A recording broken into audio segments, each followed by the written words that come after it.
존경하는 불자 여러분, 그리고 오늘도 부처님의 가르침 속에서 삶의 지혜를 찾고자 함께하신 모든 분들께 깊은 감사의 말씀을 드립니다.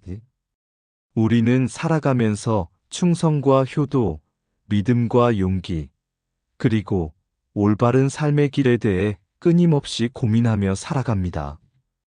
많은 사람들은 이러한 덕목을 세속의 가치로만 생각하지만 부처님께서는 이미 오래전부터 자비와 지혜 속에서 인간이 걸어가야 할 바른 길을 밝히셨습니다. 오늘 우리가 함께 공부할 원광법사의 세속오계는 단순한 윤리규범이 아닙니다. 그것은 불법을 세상 속에서 실천하기 위한 보살행의 지침이며 자신을 이롭게 하고 세상을 이롭게 하는 대승불교의 살아있는 가르침입니다. 또한 진흥왕의 순수비와 아쇼카 대왕의 법칙을 살펴보며 진정한 지도자의 모습이 무엇인지 생각해보고자 합니다. 힘으로 다스리는 나라가 아니라 덕으로 다스리는 나라, 백성을 억누르는 정치가 아니라 백성을 섬기는 정치, 이것이 바로 불교가 꿈꾸는 이상국가의 모습이기 때문입니다. 화엄경에서는 마음이 부처를 만들고 마음이 세상을 만든다고 하였습니다. 한 사람의 바른 마음이 가정을 밝히고 가정이 밝아지면 사회가 밝아지며 사회가 밝아지면 나라가 평화로워집니다. 결국 세속오계의 참뜻도 진흥왕과 아쇼카 대왕이 추구했던 이상도 모두 한마음의 바른 실천에서 시작된다고 할 수 있습니다. 오늘 이 시간 역사의 이야기를 듣는데 그치지 않고 그 속에 담긴 부처님의 자비와 지혜를 우리의 삶 속에서 되새겨 보시기 바랍니다. 그리하여 자신을 밝히고 이웃을 밝히며 세상을 밝히는 참다운 불자의 길을 함께 걸어가시기를 기원합니다. 돌에 새긴 글보다 마음에 새긴 가르침. 옛날 인도에 한 젊은 관리가 있었습니다. 그는 나라의 여러 지역을 돌아다니며 왕의 명령을 백성들에게 전하는 일을 맡고 있었습니다. 어느 날 그는 길을 가다가 거대한 바위에 새겨진 글을 보게 되었습니다. 그 글은 바로 전륜성왕으로 칭송받던 아쇼카 대왕의 법칙이었습니다. 젊은 관리는 그 글을 읽으며 감탄했습니다. 참으로 위대한 왕이시구나. 이런 훌륭한 글을 돌에 새겨 후세에 남기셨으니 영원히 기억될 것이다. 그때 근처 나무 아래에서 수행하던 한 노승이 미소를 지으며 말했습니다. 그대는 저 돌에 새겨진 글만 보았는가? 젊은 관리는 의아한 표정으로 되물었습니다. 그렇습니다. 이보다 더 위대한 것이 또 있습니까? 노승은 계곡 아래 마을을 가리켰습니다. 그곳에는 아이들이 웃으며 뛰어놀고 있었고 농부들은 풍년을 기대하며 밭을 일구고 있었으며 노인들은 편안한 얼굴로 이야기를 나누고 있었습니다. 노승이 말했습니다. 아쇼카 대왕의 위대함은 돌에 새긴 글에 있는 것이 아니라 백성들의 얼굴에 있다네. 돌은 세월이 지나면 마모되지만 자비로운 정치는 백성들의 삶 속에 살아남는 법이지. 젊은 관리는 깊은 생각에 잠겼습니다. 그 후 그는 다시 길을 떠났습니다. 여러 해가 지나 어느 산에서 신라의 진흥왕이 세운 순수비를 보게 되었습니다. 많은 사람들이 그 비석을 보며 영토의 확장을 이야기하고 왕의 업적을 찬양했습니다. 하지만 그 순간 젊은 관리는 오래전 노승의 말을 떠올렸습니다. 비석은 땅의 경계를 나타내지만 자비는 사람의 마음을 넓힌다. 그는 깨달았습니다. 진정한 왕은 넓은 땅을 차지한 사람이 아니라 넓은 마음으로 백성을 품는 사람이라는 것을. 원광법사가 세속오계를 가르친 이유도 여기에 있었습니다.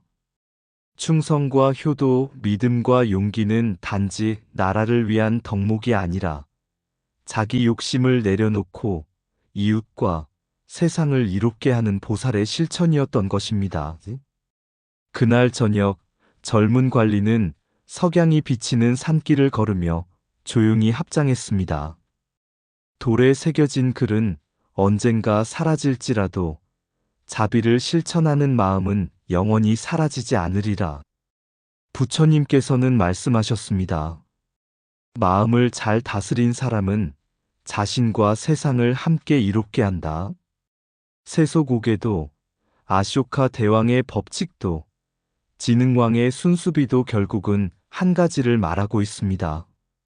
그것은 힘으로 세상을 바꾸려 하지 말고 먼저 자신의 마음을 바르게 하라는 가르침입니다. 돌에 새긴 글은 천년을 남길 수 있지만 자비와 지혜를 실천하는 한 사람의 마음은 만년을 밝힐 수 있습니다.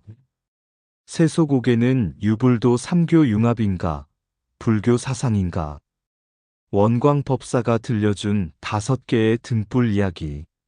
신라 진평왕 때의 일입니다. 어느 날 두 젊은 화랑이 원광법사를 찾아왔습니다. 그들은 나라를 위해 몸을 바치겠다는 뜨거운 열정을 가지고 있었지만 어떻게 살아야 하는지에 대한 분명한 기준을 찾지 못하고 있었습니다. 두 사람은 법사 앞에 무릎을 꿇고 말했습니다. 법사님, 저희는 산천을 누비며 무예를 익히고 나라를 위해 싸울 것을 맹세한 사람들입니다.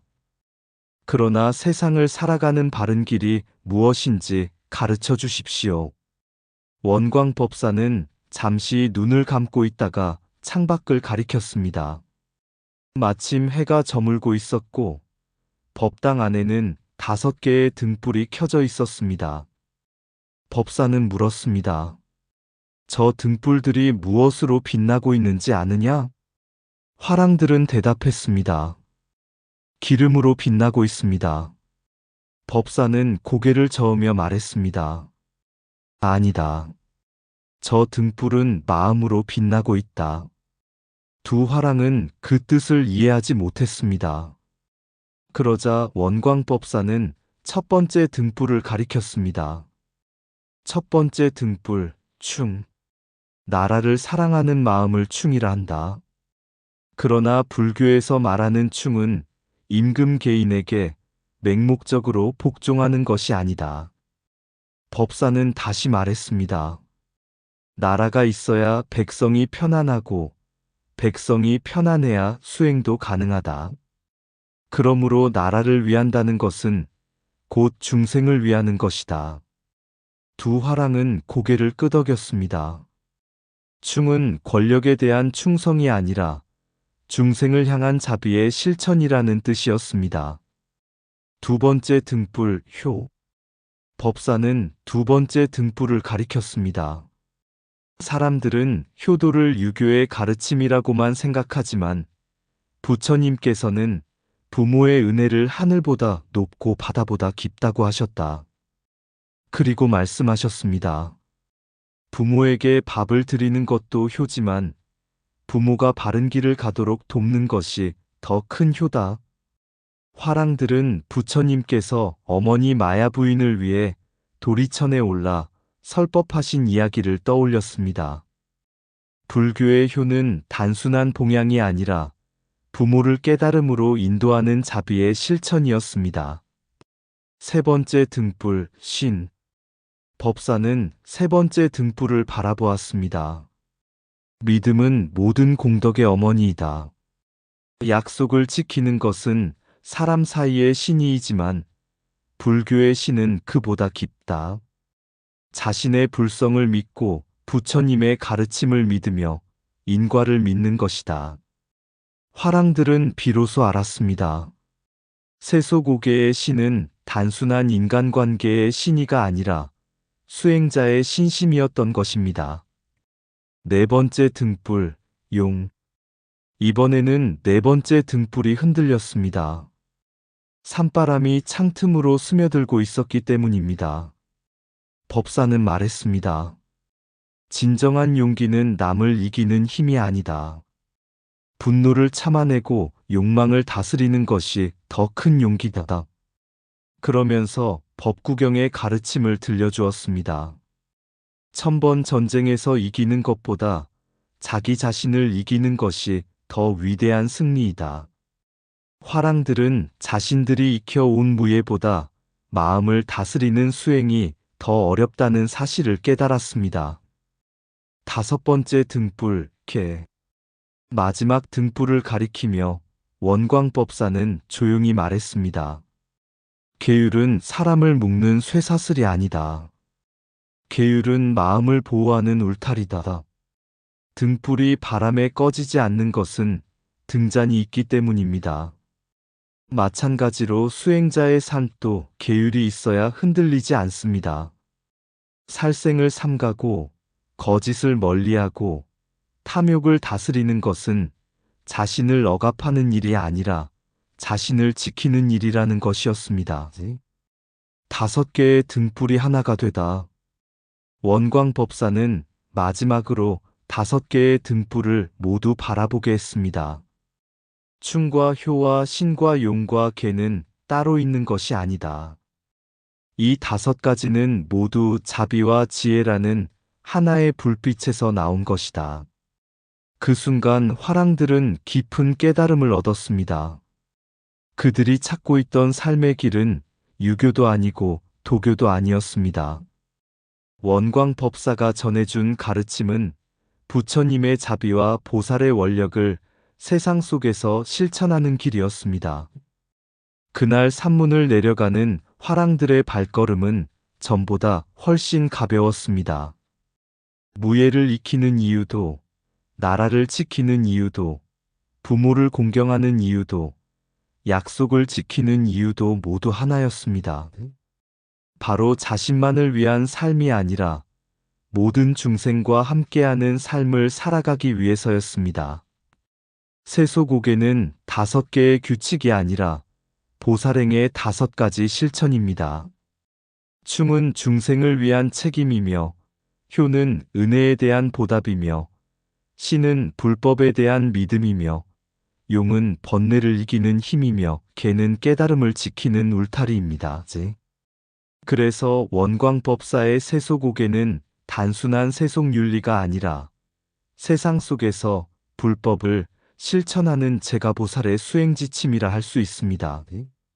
마치 5개의 등불이 하나의 불꽃에서 나왔듯이 세소고개의 모든 가르침은 결국 자비와 지혜라는 부처님의 한마음에서 흘러나온 것입니다. 충은 임금을 향한 충성이 아니라 모든 중생의 안락을 위한 책임감이다.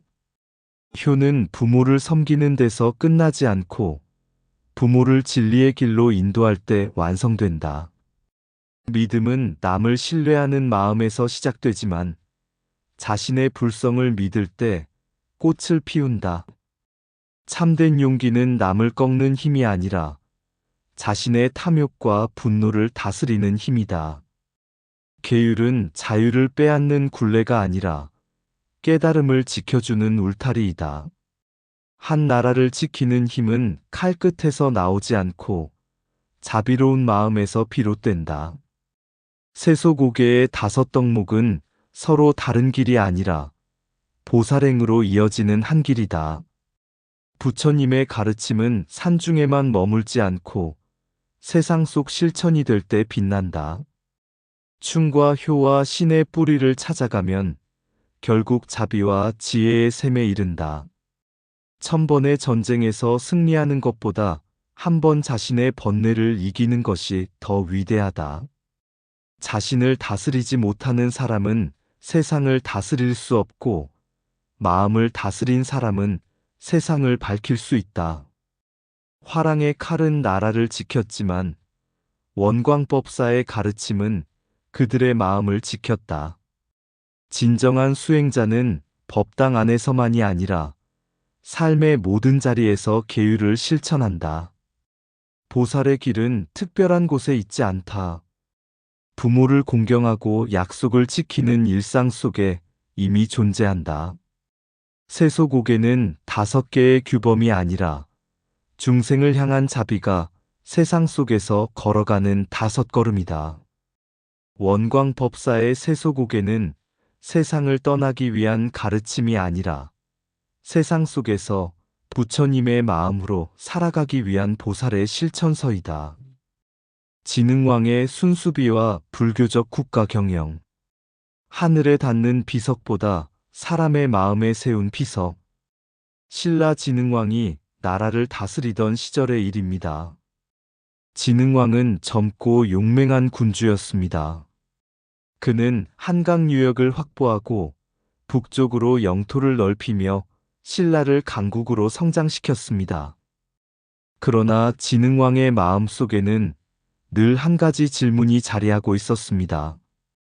나라가 강해진다는 것은 과연 무엇인가? 어느 날 진흥왕은 새로 확보한 북쪽 변경 지역을 순행하게 되었습니다. 왕을 수행하던 신하들은 기쁨에 가득 차 있었습니다. 전하, 이제 신라의 영토가 크게 넓어졌습니다. 전하의 위협은 삼국의 길이 전해질 것입니다. 하지만 진흥왕은 깊은 생각에 잠겨 있었습니다. 그날 밤, 왕은 산기슭에 천막을 치고 쉬게 되었습니다. 그런데 꿈속에서 한 노승을 만나게 되었습니다.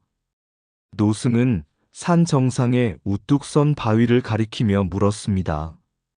전하께서는 무엇을 세우고 싶으십니까? 진흥왕은 당당히 대답했습니다. 신라의 영광을 후세에 알릴 비석을 세우고 싶습니다. 그러자 노승은 다시 물었습니다. 비석은 몇백 년을 남겠지만 백성들의 마음에는 무엇을 남기시겠습니까? 그 말에 진흥왕은 선뜻 대답하지 못했습니다. 잠시 후 노승은 조용히 말했습니다. 영토를 넓히는 것은 땅을 얻는 일이고 백성의 마음을 얻는 것은 나라를 얻는 일입니다. 그 순간 진흥왕은 꿈에서 깨어났습니다. 순수비를 세우다. 며칠 뒤 진흥왕은 높은 산에 올라 순수비를 세우게 했습니다. 신하들은 모두 기뻐했습니다. 이제 만천하가 신라의 국력을 알게 될 것입니다. 그러나 왕은 비석을 바라보며 다른 생각을 하고 있었습니다. 그 비석은 단순히 영토 확장의 기념물이 아니었습니다. 진흥왕은 인도에서 불법을 널리 펼쳤던 아쇼카 대왕의 이야기를 알고 있었습니다. 아쇼카 대왕은 정복전쟁으로 나라를 넓힌 뒤 수많은 생명의 고통을 보고 크게 참회했습니다. 이후 그는 칼 대신 법을 세우고 정복 대신 자비를 실천하며 전륜성왕의 길을 걸었습니다. 진흥왕도 생각했습니다. 강한 나라란 군사가 많은 나라가 아니라 백성이 행복한 나라여야 한다. 그래서 순수비에는 단순한 정복의 자랑이 아니라 왕이 백성을 보살피고 나라를 바르게 다스리겠다는 다짐이 담겨 있었습니다. 노인의 눈물. 순수비가 세워진 지 얼마 후 진흥왕은 변복을 하고 백성들의 삶을 살펴보았습니다. 한 마을에서 허름한 옷을 입은 노인을 만나게 되었습니다. 왕은 물었습니다. 어르신께서는 요즘 나라가 어떠하다고 생각하십니까? 노인은 왕인 줄도 모르고 대답했습니다. 옛날에는 전쟁이 많아 늘 불안했지요. 그런데 요즘은 길이 안전해지고 아이들이 마음 놓고 뛰어놀 수 있으니 참 다행입니다. 그러면서 노인은 눈시울을 붉혔습니다. 임금님이 높은 산에 비석을 세웠다지만 저 같은 백성은 그 비석을 보지 못합니다. 다만 우리 아이들이 굶지 않고 살아가는 것을 보며 좋은 세상이 왔다는 것을 압니다. 그 말을 들은 진흥왕은 큰 감동을 받았습니다. 왕은 깨달았습니다. 백성은 비석을 기억하는 것이 아니라 삶의 평화를 기억한다는 사실을. 진정한 전륜성 왕. 궁궐로 돌아온 진흥왕은 신하들에게 말했습니다. 산 위의 비석은 돌에 새겨진 글이지만 백성의 삶은 살아있는 비석이다. 백성의 얼굴에 웃음이 새겨지지 않는다면 아무리 많은 비석을 세워도 소용이 없다. 그날 이후 진흥왕은 영토를 넓히는 일만큼이나 백성을 돌보는 일을 중요하게 여겼습니다. 불교를 장려하고 인재를 양성하며 나라의 기틀을 바로 세우는데 힘을 쏟았습니다. 그는 단순한 정복 군주가 아니라 불법으로 나라를 다스리고자 했던 전륜성왕의 이상을 품고 있었던 것입니다. 부처님께서는 말씀하셨습니다. 법으로 이기는 자는 원한을 남기지 않는다. 영토는 넓어질 수도 있고 줄어들 수도 있습니다. 비석은 세월이 흐르면 마모되고 글자는 희미해집니다. 그러나 자비로운 정치와 백성을 향한 사랑은 사람들의 삶 속에 남아 오래도록 이어집니다. 진흥왕의 순수비가 오늘날까지 의미를 갖는 이유도 돌 때문이 아니라 그 안에 담긴 이상 때문입니다. 전륜성왕은 세상을 힘으로 굴복시키는 왕이 아니라 자비와 덕으로 백성의 마음을 감화시키는 왕입니다. 진흥왕이 산 위에 세운 순수비는 국경을 알리는 비석이었지만 그가 백성의 마음 속에 세우고자 했던 비석은 자비와 화합의 비석이었습니다. 그것이 바로 불교가 말하는 참된 국가 경영이며 불국토를 향한 길이기도 합니다. 땅의 경계를 넓히는 것은 한 시대의 업적이지만 백성의 마음을 넓히는 것은 천년의 공덕이다. 영토를 넓히는 왕은 강한 왕이지만 백성의 마음을 넓히는 왕은 위대한 왕이다. 돌에 새긴 글은 세월에 닳지만 자비로 새긴 정치는 천년을 빛낸다. 전륜성 왕의 힘은 칼 끝에 있지 않고 백성을 품는 마음에 있다. 나라의 경계는 산과 강으로 정해지지만 덕의 경계는 온 세상으로 퍼져나간다. 백성이 평안하면 나라가 흥하고 백성이 고통받으면 궁궐도 흔들린다. 순수비는 영토의 표식이지만 자비는 마음의 표식이다. 정복으로 얻은 땅은 언젠가 잃을 수 있지만 덕으로 얻은 민심은 오래도록 남는다. 참된 지도자는 백성 위에 군림하지 않고 백성과 함께 걸어간다. 불교적 통치는 법으로 억누르는 것이 아니라 덕으로 감화시키는 것이다. 왕의 위대함은 높은 궁궐에 있지 않고 백성의 미소 속에 있다. 산 위에 세운 비석보다 백성의 가슴에 세운 신뢰가 더욱 오래 남는다. 자비 없는 힘은 두려움을 낳고 자비로운 힘은 평화를 낳는다. 나라를 다스리는 첫걸음은 백성을 사랑하는 마음에서 시작된다. 부처님의 가르침이 정치와 만날 때 백성은 보호받고 나라는 안정된다. 진정한 불국토는 넓은 영토에서 이루어지는 것이 아니라 자비로운 마음에서 시작된다. 순수비는 땅의 경계를 알렸지만 불법은 마음의 경계를 허물었다. 백성을 섬기는 정치는 공덕이 되고 백성을 사랑하는 통치는 불국토가 된다. 높은 산에 비석을 세우는 것은 왕의 업적이지만 백성의 마음에 자비를 세우는 것은 성왕의 업적이다. 아쇼카 대왕의 법칙과 신라의 이상국가, 돌기둥에 새겨진 자비의 약속. 오래전 인도에 아쇼카라는 왕이 있었습니다.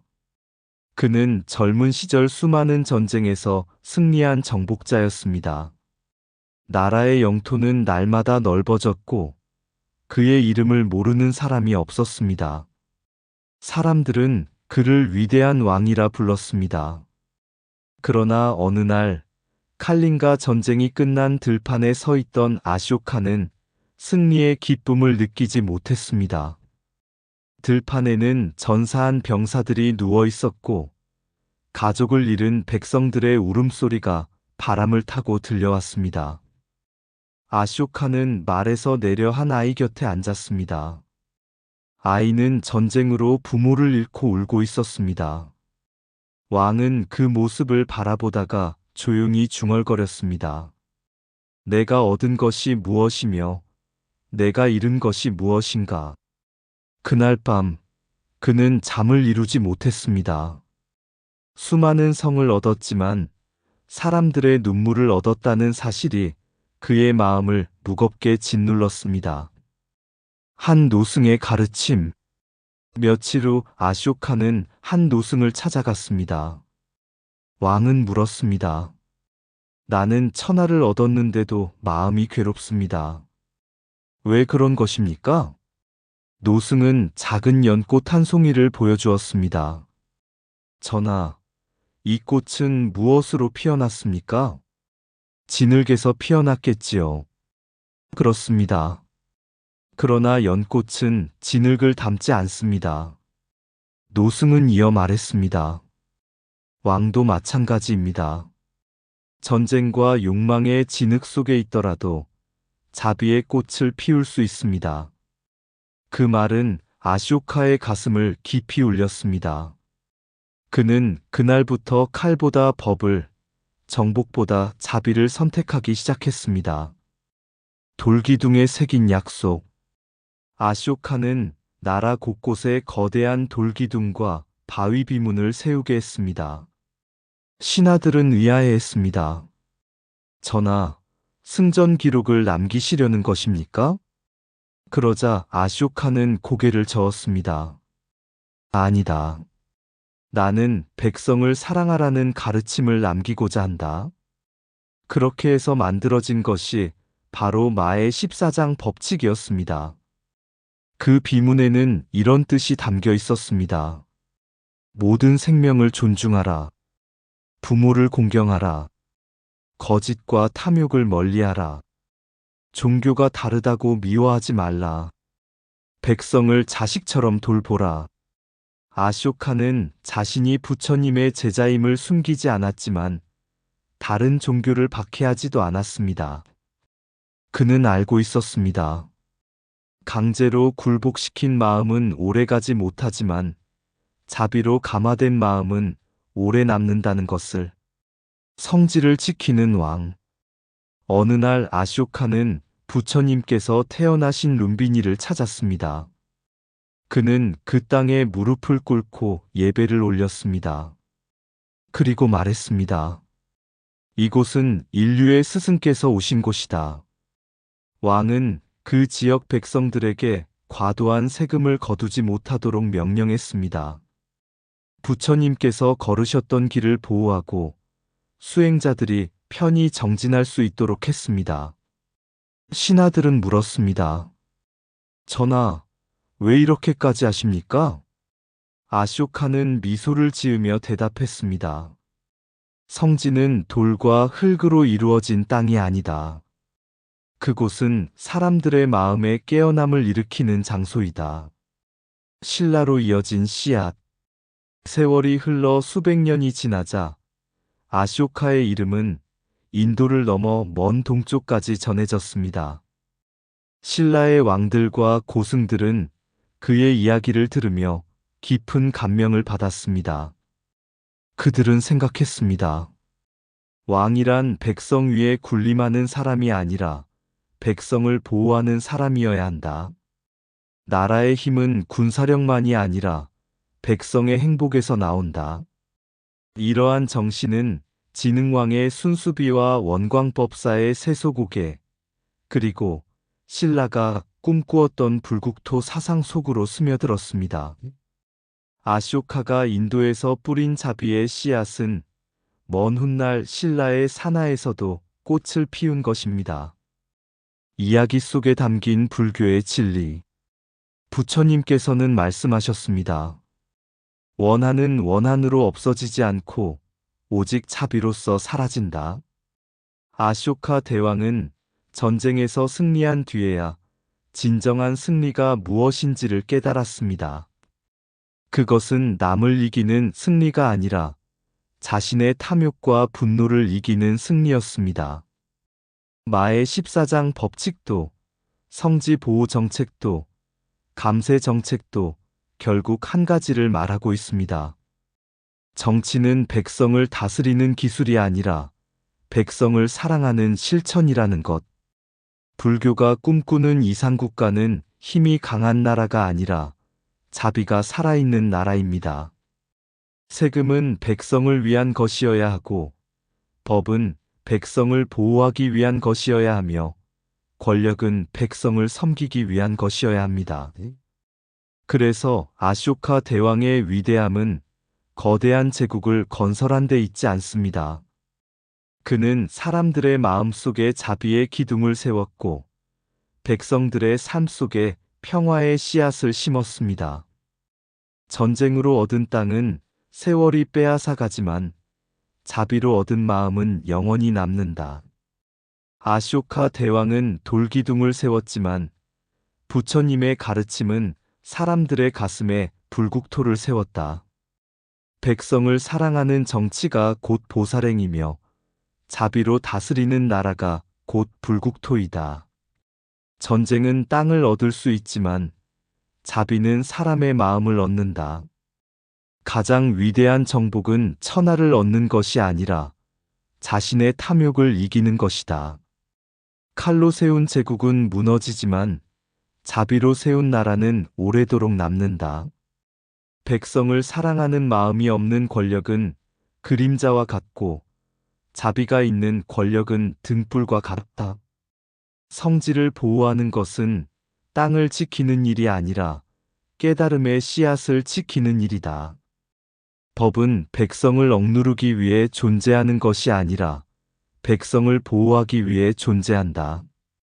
참된 왕은 백성 위에 서는 사람이 아니라 백성의 고통 곁에 서는 사람이다. 세금을 거두는 손보다 백성을 보살피는 마음이 먼저일 때 나라가 평화롭다. 부처님의 가르침이 정치와 만날 때 권력은 자비가 되고 통치는 공덕이 된다. 백성의 눈물을 줄이는 것이야말로 왕이 쌓는 가장 큰 공덕이다.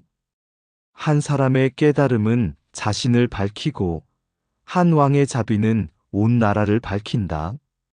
돌에 새긴 법칙은 세월에 닳지만 마음에 새긴 자비는 영원히 지워지지 않는다. 불국토는 화려한 궁궐에서 시작되지 않고 백성의 평안한 미소에서 시작된다. 아쇼카의 위대함은 제국의 크기에 있지 않고 모든 생명을 향한 연민에 있다. 자비를 근본으로 삼는 정치는 한 시대를 다스리지만 그 공덕은 천년을 비춘다. 왕이 백성을 부모처럼 사랑할 때 나라는 평화롭고 백성이 왕을 믿을 때 국토는 불국토가 된다. 아쇼카는 돌기둥에 법을 새겼지만 부처님은 사람의 마음에 자비를 새기셨다. 진정한 강국은 성벽이 높은 나라가 아니라 자비가 깊은 나라이다. 정복의 역사는 세월 속에 사라지지만 자비의 역사는 중생의 가슴 속에 영원히 살아있다. 백성을 위한 정치가 곧 불국토를 만드는 길. 옛날 어느 나라에 나이 많은 선승이 살고 있었습니다. 어느 날 젊은 왕이 선승을 찾아와 물었습니다. 스님, 저는 강한 나라를 만들고 싶습니다. 높은 성을 쌓고 많은 군사를 기르고 넓은 영토를 차지하면 위대한 나라가 되겠지요? 선승은 잠시 미소를 짓더니 왕을 데리고 들판으로 나갔습니다. 마침 한 농부가 땀을 흘리며 밭을 갈고 있었고 아이들은 논두렁을 뛰어다니며 웃고 있었습니다. 저 멀리서는 노부부가 서로 의지하며 집으로 돌아가고 있었습니다. 선승이 물었습니다. 전하, 저들의 얼굴이 보이십니까? 왕은 고개를 끄덕였습니다. 예, 평온해 보입니다. 선승은 다시 물었습니다. 전하께서는 나라를 다스리십니까? 아니면 백성을 다스리십니까? 왕은 잠시 생각하다가 대답했습니다. 나라를 다스린다고 생각했습니다. 그러자 선승은 조용히 말했습니다. 나라란 백성의 삶이 모여 이루어진 이름일 뿐입니다. 백성이 편안하면 나라가 편안하고, 백성이 고통받으면 나라 역시 흔들립니다. 왕은 깊은 생각에 잠겼습니다. 선승은 다시 이야기를 이어갔습니다. 신라의 원광법사는 세소고개를 통해 사람들에게 충과 효와 신의와 용기와 계율을 가르쳤습니다. 그러나 그것은 단지 개인의 도덕을 위한 것이 아니었습니다. 한 사람의 마음이 바르면 한 가정이 밝아지고, 한 가정이 밝아지면 한 나라가 밝아집니다. 그래서 세소고개는 백성을 바르게 세우는 보살행의 가르침이었습니다. 왕은 고개를 끄덕였습니다. 선승은 이번에는 산을 가리켰습니다. 진흥왕은 순수비를 세웠습니다. 사람들은 그것을 영토 확장의 상징이라고 말합니다. 그러나 진흥왕이 정말로 남기고자 했던 것은 돌에 새긴 글자가 아니었습니다. 백성들이 평화롭게 살아가는 세상, 서로 화합하며 살아가는 나라. 그것이 진흥왕이 꿈꾸었던 진정한 순수비였습니다. 왕은 산 위에 서 있는 비석보다 백성들의 얼굴을 떠올렸습니다. 잠시 후 선승은 하늘을 바라보며 말했습니다. 그리고 그보다 훨씬 오래전 인도에는 아쇼카 대왕이 있었습니다. 그는 수많은 전쟁 끝에 깨달았습니다. 칼은 몸을 굴복시킬 수 있지만 마음은 굴복시킬 수 없다는 사실을. 그래서 그는 돌기둥에 법을 새기고 백성을 사랑하라는 가르침을 남겼습니다. 그가 세운 기둥은 돌로 만들어졌지만 그 정신은 자비로 만들어졌습니다. 왕의 눈빛이 점점 깊어졌습니다. 해가 서산으로 기울 무렵 선승은 마지막 말을 건넸습니다. 전하, 불국토는 죽어서 가는 곳이 아닙니다. 백성이 서로 존중하고 지도자가 백성을 섬기며 강한 자가 약한 자를 보살피고 모든 사람이 자비와 지혜를 실천하는 곳이 바로 불국토입니다. 원광법사의 세소고개도, 진흥왕의 순수비도, 아쇼카 대왕의 법치도 결국 하나를 말하고 있습니다. 사람을 사랑하라는 것입니다. 중생을 이롭게 하라는 것입니다. 자비를 세상의 중심에 두라는 것입니다. 왕은 그 자리에서 조용히 합장했습니다. 그리고 깨달았습니다. 높은 궁궐이 나라를 위대하게 만드는 것이 아니라는 것을, 많은 군사가 나라를 영원하게 만드는 것이 아니라는 것을, 오직 백성을 향한 자비와 지혜만이 나라를 평화롭게 하고 오래도록 빛나게 한다는 것을. 부처님께서는 모든 중생이 행복하기를 바라셨습니다. 원광법사는 그 가르침을 세소고개로 펼쳤고, 진흥왕은 나라의 기틀로 세우고자 했으며, 아쇼카 대왕은 정치와 행정 속에 구현하고자 했습니다. 결국 세 분이 걸어간 길은 서로 달라 보이지만 하나의 길이었습니다. 백성을 사랑하는 마음이 곧 자비요, 자비를 실천하는 나라가 곧 불국토입니다. 그러므로 우리가 만들어야 할 불국토는 먼 곳에 있지 않습니다. 가정에서 시작되고 이웃에게 이어지며 사회로 넓어지고 마침내 나라 전체를 밝히게 됩니다. 한 사람의 선한 마음이 한 가정을 밝히고, 한 가정의 화목이 한 사회를 밝히며, 한 사회의 자비가 한 나라를 불국토로 만듭니다. 돌에 새긴 비문은 세월과 함께 희미해지지만 자비로 새긴 마음은 천년이 지나도 지워지지 않는다. 나무불 나무범 나무승. 모든 중생이 평안하고 행복하기를 발언합니다. 백성을 위한 길. 나무불 나무범 나무승. 산마루에 비석 하나 세워지고 강물은 천년을 흘러가도 돌에 새긴 글자는 바람에 달아가나 자비로 새긴 마음은 지워지지 않네. 원광법사 맑은 눈빛 속에 세소곡의 5 등불 밝혀지고 충은 중생을 품는 큰 서원이요. 효는 은혜를 갚는 연꽃의 향기라. 신은 인연법을 믿는 굳은 마음이요. 용은 번뇌를 이기는 지혜의 칼이며 개는 흔들리는 마음 지켜주는 깨달음의 푸른 울타리로다. 지능왕 산천을 돌아보며 높은 봉우리마다 비를 세웠으나 그가 바라본 참된 국경은 백성의 평안한 웃음 속에 있었네. 한강의 물결이 넓어지는 것보다 사람의 마음이 넓어지는 것이 귀하고 천리의 땅을 얻는 것보다 한 사람의 믿음을 얻는 것이 값지구나.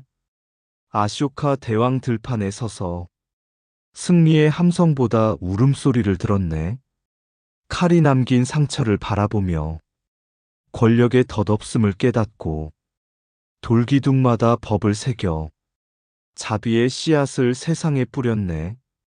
룸비니의 바람은 지금도 불어오고 보드가야의 새벽별은 여전히 빛나는데 부처님의 발자취를 지키는 일은 한 조각 땅이 아니라 깨어있는 마음을 지키는 일이었네. 왕이 백성을 사랑하면 정치는 공덕이 되고 백성이 서로를 아끼면 나라는 불국토가 되네. 높은 궁궐보다 따뜻한 마음이 귀하고 날카로운 창보다 자비의 손길이 귀하며 화려한 업적보다 소중한 것은 중생의 눈물을 닦아주는 일이라. 오늘도 우리 가슴 속에 세소고개의 등불 하나 밝히고 지능왕의 원력 하나 새기며 아쇼카의 자비 한 줌 품고 살아가세. 돌비석은 세월 따라 기울어져도 보살의 마음은 영원히 무너지지 않으니 한 사람의 선한 마음이 한 가정을 밝히고 한 가정의 따뜻한 마음이 한 세상을 밝히며 한 세상의 자비가 모여 마침내 불국토를 이루리라. 나무불 나무범 나무승. 연꽃은 진흙 속에서 피어나고 불국토는 사람의 마음에서 피어난다. 의상 맑고 향기로운 지혜의 샘이었습니다. 오늘도 복지구족한 날 되세요. 구독과 좋아요는 맑고 향기로운 지혜의 샘에게 큰 자비의 등불이 됩니다.